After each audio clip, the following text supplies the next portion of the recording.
Hello, everybody. My name is Chris Boudreau, and today I'm going to be talking about an interesting topic, which is leadership.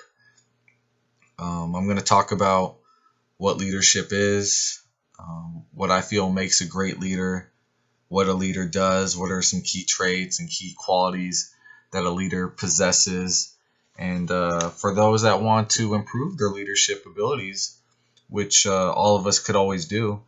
Um, I'm going to talk about ways that we can help enhance our leadership skills. So I'm going to dive right into it. So, to begin, what is leadership? What makes a great leader? Leadership is about dealing with people. I think that's the foundation of leadership. It's about finding ways to motivate, finding ways to inspire, finding ways to encourage people to reach their peak potential in whatever it is they're passionate about, whatever performance they're in, whatever the organization is. And it's someone who guides or directs that group of people to share one common goal within a vision that they have. And a lot of times, a group itself will elect that leader. We see that a lot of times. Um, for instance, as far as electing a president, people vote and we decide who that leader should be. Um, if someone calls themselves a leader or someone labels themselves as a leader, I would ask that person, are you helping your team reach their potential? That is one of the big goals of being a leader. It's about being an influence. Leadership is all about being able to influence others. It starts and it ends with that. And if one doesn't influence, then he or she cannot be a leader. Um, Leadership isn't about a title or a management position. It's about one life influencing another life. And there's different styles of leadership. Leaderships vary in style. We as humans sense when someone is a leader or not a leader. We're just able to sense that. Some leaders are charismatic and are strong in character. They're outgoing. And then we have other leaders that are different in the way they carry themselves and in their own style. They can be quiet or they can be humble. And they just lead by example. So there are different types of styles in a way someone leads and displays leadership. For me personally, I feel the best leaders are humble and type of people that don't take the credit, but they give the credit to their team or their organization or whoever is involved. And it's an ongoing process. Leadership qualities continue to evolve within anyone. As time goes on and as one continues to accomplish and succeed, they are able to earn the respect of other people.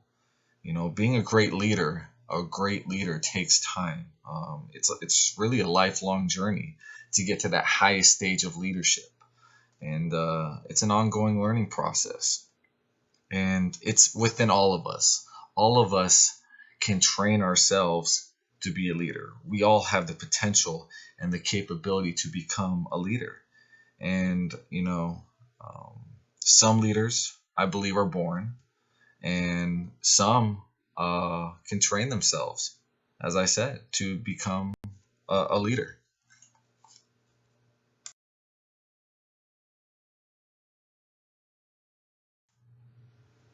So, what does a great leader do? What are the key traits they have? What are the qualities they have?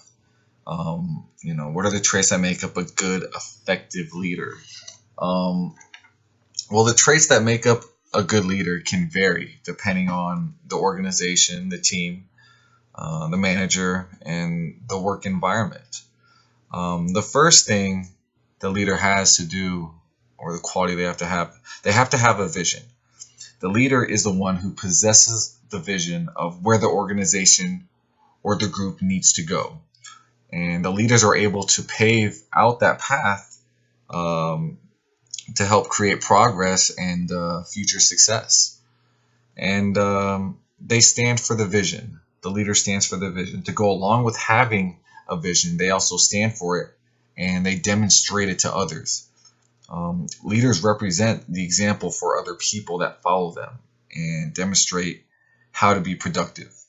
People do what people see, and leadership gains credibility because you are modeling for everyone else. You know, a good quote I like is we attract who we are, not who we want. Who you are as a leader is who you attract on your team. And another quality to have is intuition. Be able to be intuitive. Good leaders know how to trust their intuition, and you have to really rely on your intuition sometimes. Facts are important, but sometimes there are times when you have to go with your gut feeling on things. You have to be able to trust your heart when it speaks to you.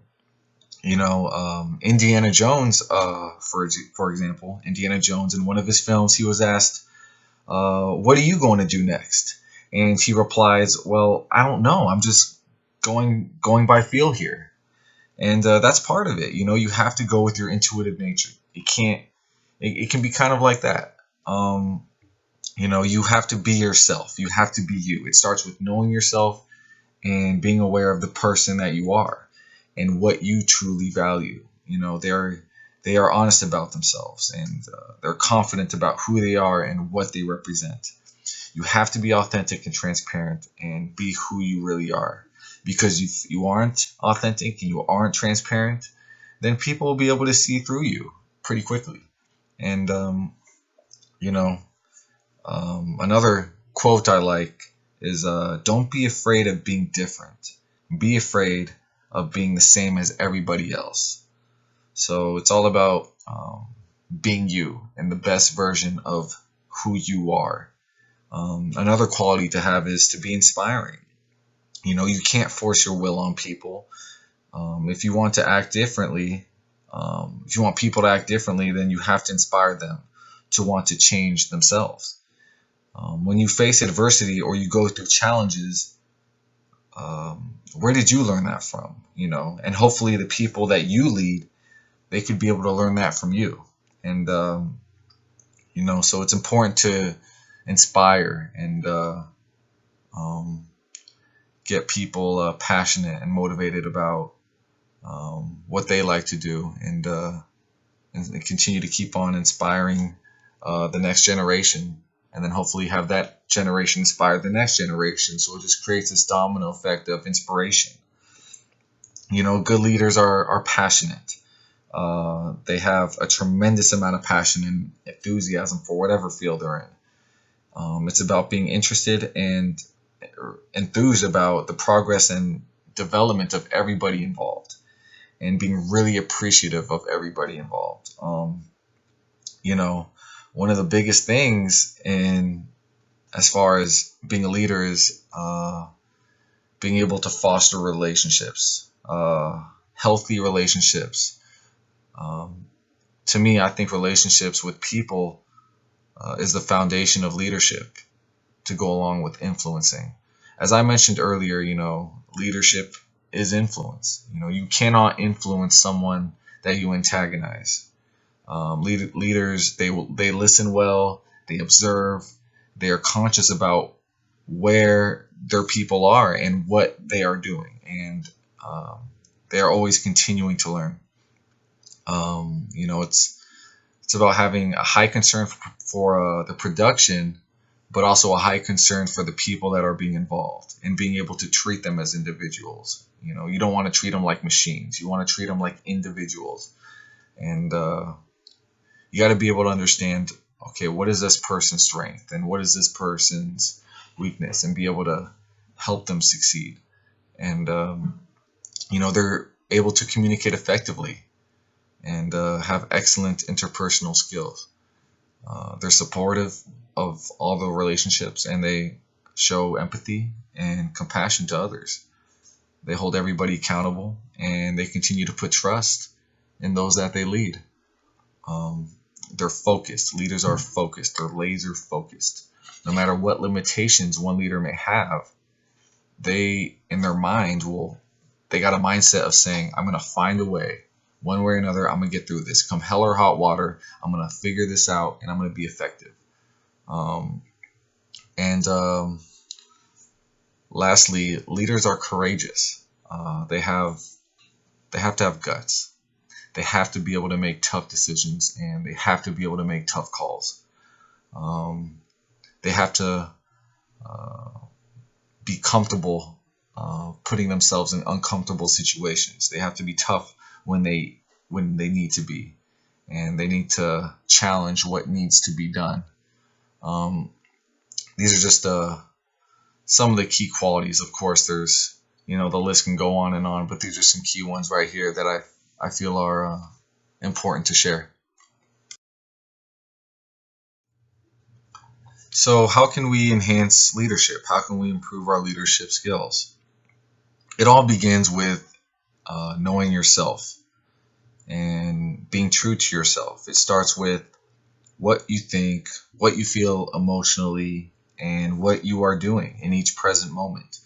You have to understand what you value and realize what is important to you. You have to really reflect on who you are. And if you're unsure of, or you don't know your identity or who you are, then you should probably go take a real good look in the mirror and reflect and really try and figure that out. Um, find out who you are and develop that high level of self-awareness. Figure out what your true values are. Figure out what you want to accomplish or succeed in, and find out. Um, you know, it's it can be tough sometimes as we're still growing and evolving, um, but that's where it all begins. You have to figure out who you are as a person and know yourself, and you have to take charge of your own life. Once you take charge of your own life, then you're able to impact, influence other people's lives. Becoming a leader, it comes from within. Becoming a leader comes from within. And in order to be a leader, you have to have a vision. When I say have a vision, I mean, where do you want to go? What do you want to become? What is your purpose? What is your direction? You need to ask yourself these questions. What is your vision? And within that vision, you will develop goals and strategies that will help you reach that vision. And where you want to take everyone to that you're involved with. Whatever it is, that vision is, you need to be able to communicate that vision to others. And you have to be passionate, and you have to be emotional about it. Another way to help improve leadership is to pursue excellence. People who pursue excellence in their field become leaders in their field. You have to make sacrifices. You have to understand what it takes and what is necessary to becoming great. You have to be ambitious, and you have to be motivated. You can't try to be average. You have to go above and beyond. Average people do average things. You have to do extra work. You have to do more than what is expected, and keep on finding ways to improve and make progress, continue to learn, continue to grow and evolve. And part of pursuing excellence is you have to set your priorities. You have to realize and focus and ask, okay, what's important in life? What do I need to spend my time doing? You need to set your priorities, and your actions express your priorities. So it's important that you do that. The process of scheduling your priorities begins with identifying what is most important and recognizing what brings meaning. And then it's all about going out and making it happen, and not making excuses. It can be hard to set priorities because Um, a lot of us feel like we have so much to do. We should start focusing on the most important things, and not things that are of less importance. Find out what is the most valuable use of your time that is associated with the vision that you have, and go with that. And that will help you pursue the excellence that you need to do. Um, you know, this is good for a lot of younger people. Figuring out who do you look up to. Who are your role models that you look up to. A lot of us have heroes, or um, some type of people in life that we really look up to and we want to be and we admire. You know, um, who have you looked at that you say this is a great leader? Who has made an impact on your life? These people could be people that you know, or you may not know. It could be someone that you've seen on TV, seen in a movie, someone you read about, someone you've seen compete in some type of sport. Once you find that person or those people that you look up to, I would suggest that you really figure out what is it exactly that you admire about them. What are the qualities that they have that you admire? What makes them a great leader? Then I would suggest you take that information and that you find out as far as the qualities and things you admire, and try and mimic those same qualities and traits onto yourself. And try and work on those things, and try work on building those habits and those qualities. Um, Something that's really important is who do you hang out with? For me, I always say, I never want to be the smartest person in the room. I want to be around people that are smarter than me. And that's part of that is so that I can continue to grow and develop and evolve. And, you know, that should be for everybody. If you want to be a leader, you want to have people in your circle or on your team that are motivated, that are self-driven, that have a great work ethic, and you want to get people um, around you that are smarter than you. You're only as good as the people around you. The people you associate yourself with and spend time with has a direct influence on you, whether you believe it or not believe it. The way they live, what their attitude is like, it all has a heavy influence on your actions and your own attitude. So it's important to surround yourself with people that you want to be like. If there's a person around you that doesn't support your own vision and your own dreams, then you probably shouldn't be around that person. It will have a negative impact on you. So you want to make sure you build um, a successful peer group, and hang out with people that are smarter than you and will help take you um, to higher levels of success. Um, and after, going through all that, you want to make sure that you practice being yourself, work on figuring out what your priorities are, and be motivated to pursue excellence, and, understand who you look up to, who do you hang out with, and then once you do all those things, really practice going through the communication process as far as being a leader. Practice teaching somebody something that you know or that you want to learn. Practice communicating and work on your interpersonal skills and your relationship skills, and recognize what you can do better. And after each trial and error, don't be afraid to ask other people for feedback. Ask them how well you did, what you need to work on, and continue to keep learning from the practice that you get. It's important to put in that practice. It's because um, it really forces you to get better and improve, especially if you get feedback and you work on improving on certain things that you need to improve on. And these are just a few things right here. If you try and do these things and actually work on these things, then your leadership skills will inevitably improve. It doesn't matter what you're passionate about, uh, what field of performance you're involved in, or whatever. If you do those things, and work on attaining these leadership traits and qualities, you will begin to progress and improve and become, grow, um, grow as a leader. It's not going to happen overnight. It takes time. Um, but it's all about being patient with the process, and the potential is there for all of us to become a great, great leader.